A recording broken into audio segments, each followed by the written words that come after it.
तो जर म्हणाला ना, अरे दीपक, मी त्याला बोलतो काय फालतू असेल तर बोलू नको. पुढे काहीच दिसत नाही आणि एखादी गाडी उभी असली तर आपण ठोकली तर म्हणलं, ते वरती तुम्ही कागदावर काय गिरबटलंय ते आणू का?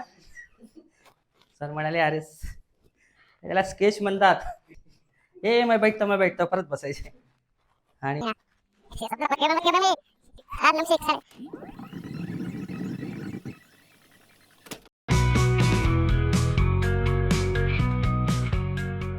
हाय दीपक दादा. हाय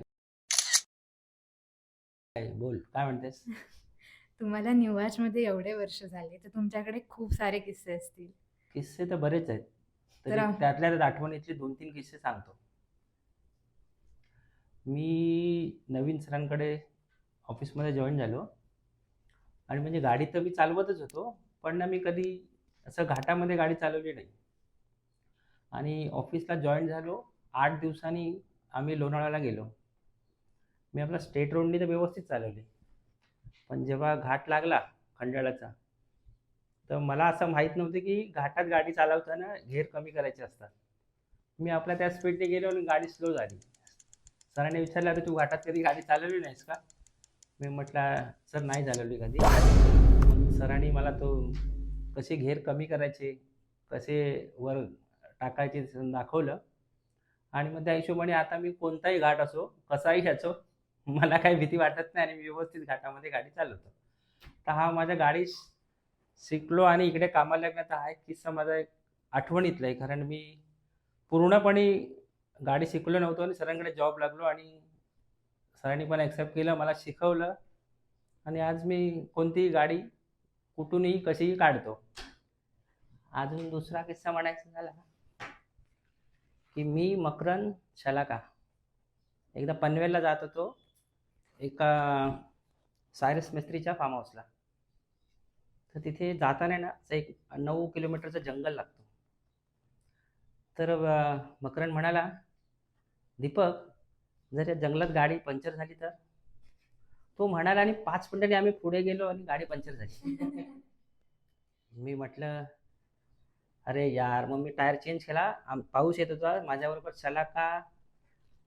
शलाकाने पण टायर म्हणजे खोलायला मदत केली. मकरन, मी, आम्ही तिघांनी टायर बदलला. त्याच्यानंतर आम्ही मीटिंगला गेलो. मीटिंगला आल्यानंतर मकरन परत म्हणाला, अरे दीपक, हा टायर तू बनवला नाही. मी म्हटलं, ऑफिसला जाऊन उद्या बनवेल. तो म्हणतो, आणि जर परत पंक्चर झाली तर? तर मी म्हटलं, अरे आता बोललाय तर करून घेतो. तर बाजूलाच एक पेट्रोल पंप मिळाला, मी बनवून घेतलं. जसं आम्ही एक्सप्रेस चालू केला आणि जसं उतरलो, गाडी पंक्चर झाली. म्हटलं, अरे तू दोनदा बोललास आज. म्हणजे तुला एक सांगतो तुम्हाला, आज मला 20 वर्ष होत आले. 20 वर्षात मी टायर पंक्चर हा एकदाच बनवलाय, पण हा बोलल्यानंतर एका दिवसात दोनदा झाले. आणि ते तसं झालं. तो त्याच पकडून दुसरं आम्ही विकास आणि मकरन चेंबूरला आर के स्टुडिओला जात होतो. खूप ट्रॅफिक होती आणि मेट्रो बंद आहे, त्यामुळे तिकडे पत्रे लावले. त्या पत्र्यामध्ये एक मोठा गॅप होता, तिथून माणसं क्रॉस करत होती. माझा सिग्नल सुटला तर मी असं 50-60च्या स्पीडनी निघालो.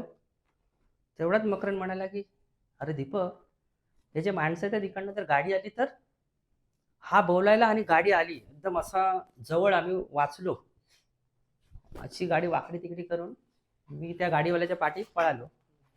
त्याला कळलं की माझ्या पाठी येत नाही. तो पेट्रोलमध्ये त्याने आतमध्ये घातली आणि परत तिकडनं निघाला. मी अजून पाठलाग केला. आर के स्टुडिओच्या सिग्नलला त्याला पकडला. विकासला बोललो, आपली गाडी पकड. गेलो, त्याला गाडीतनं काढला आणि 2-4 त्याच्या कानाखाली हवा काढली. तर हे मकरनचे 2 वेळा किस्से झाले. त्यामुळे आता मकरन जर गाडीत बसला आणि तो जर म्हणाला ना, अरे दीपक, मी त्याला बोलतो काय फालतू असेल तर बोलू नको. गप शांत गाडीत बसायचं.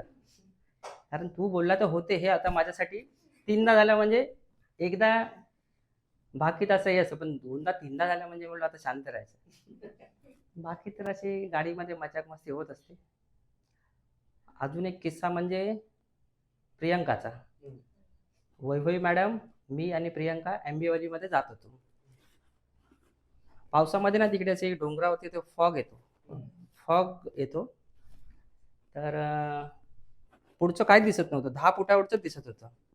मी अशा याच्या म्हणून 2-3 वेळा पहिले सुद्धा गेलो मी, सर विकास. त्या दिवशी ही काय नवीन होती वाटते. वैभवी पुढे बसलेली ही पाटी. ही म्हणते, दीपक सर, पुढे काहीच दिसत नाही, एखादी गाडी उभी असली तर आपण ठोकली तर? अरे म्हणलं गप, असं नाही बोलायचं.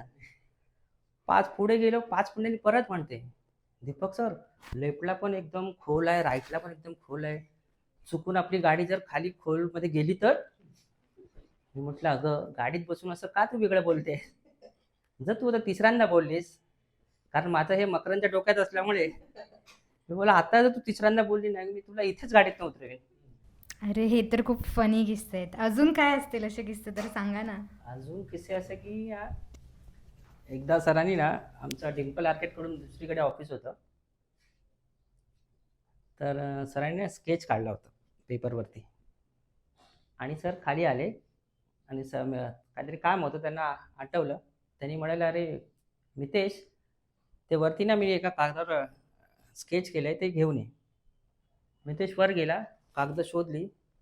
म्हणतो, सर ते वरती तुम्ही कागदावर काय गिरबटलंय ते आणू का?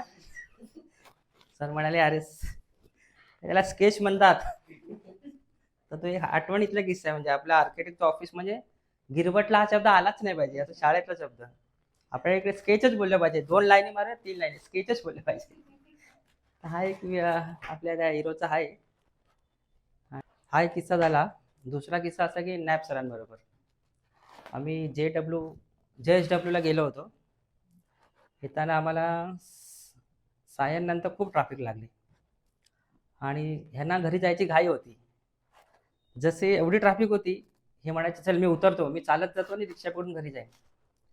नॅप सर जसे उतरायचे, गाडी थोडी पुढे जायची, मैं बैठतो परत बसायचे. आणि परत बसले तर गाडी हालायचीच नाही.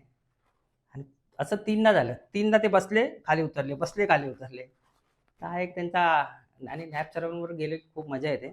एक तर त्यांची हिंदी आणि मराठी एकदम भारी असते. मेरे को जाना पडेंगे, जल्दी जल्दी चलेंगे तो आपण जल्दी जल्दी आएंगे, करना पडेंगे. तर त्यांच्याबरोबर बोलायला मजा येते. वाव! हे किस्से खूप मेमोरेबल आणि फनी होते. Thank you so much for telling us such funny and memorable stories. Thank you. Thank you. Thank you.